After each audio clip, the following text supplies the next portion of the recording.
محمد شرف پوری رحمت اللہ تعالیٰ علیہ، آپ نے قادیان کے خنزیر کی قبر کے بارے میں مراقبہ کیا۔ لوگوں نے کہا حضرت آپ اللہ کے ولی ہیں، قبر میں کیا دیکھا؟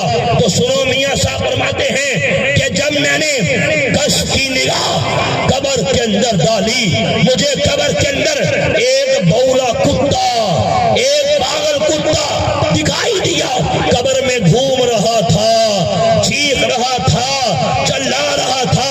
فرمایا لوگوں سنو، میرے پروردگار نے اسے قبر میں لے جا کے کتا بنا دیا ہے۔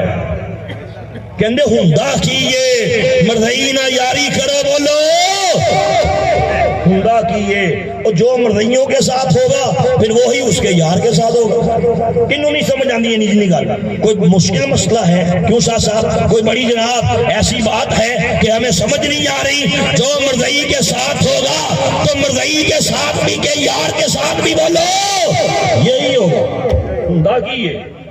اگلی بات سنو، ہمارے لاہور میں ایک لڑکی مسلمان ہوئی، شاہ صاحب لڑکی تھی مسلمان ہوئی، کہا جی مجھے سمجھ آ گئی ہے، میں مرضیت پہ تھوکتی ہوں، میں مسلمان ہوتی ہوں۔ اس نے بتایا میں مسلمان کیسے ہوئی؟ مجھے باہر کسی مولوی صاحب نے آ کے ختم نبوت کی تبلیغ نہیں کی، مجھے کسی پیر صاحب نے آ کے ختم نبوت کا مسئلہ نہیں سمجھایا۔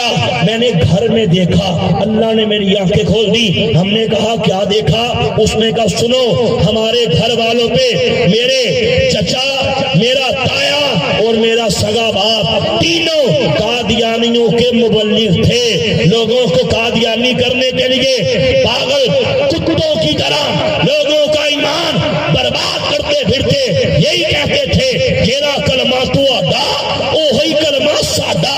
یہ لوگوں کو یہ کہتے دھوکہ دے دے کے مرضی کرتے تھے۔ کہا پتہ نہیں کیا ہوا، رات کو تینوں سوئے، صبح ایک ہی وقت میں تینوں کا دماغ خراب ہو گیا۔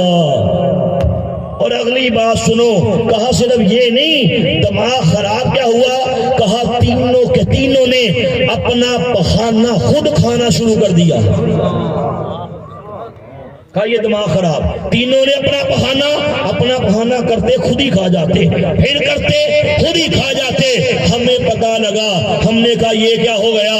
ہائے ہائے، لوگ کہیں گے کہ مرضیوں کے مبلغوں پہ اللہ کا عذاب آ گیا۔ کہا ہمیں مصیبت پڑ گئی۔ گھر والوں نے کیا کیا؟ کبھی کوئی ہسپتال، کبھی کوئی پاگل خانہ، کبھی کوئی ماہر نفسیات، کبھی کوئی سائیکائٹسٹ، کبھی کوئی جناب لے کے پھرتے رہے، لیکن شفا نہیں ہوئی۔ آخر کار گھر میں لا کے ایک کمرے میں ہم نے بند کر دیا کہ کتے کے بچوں جب تم بہانہ کھاتے ہو کسی کو پتہ لگ گیا تو وہ کیا سوچیں گے کہ تینوں اپنا بہانہ خود کھاتے ہیں۔ کہا ہم نے بڑے سمجھانے کی کوشش کی، ان کے بھیجے میں بات نہیں آئی۔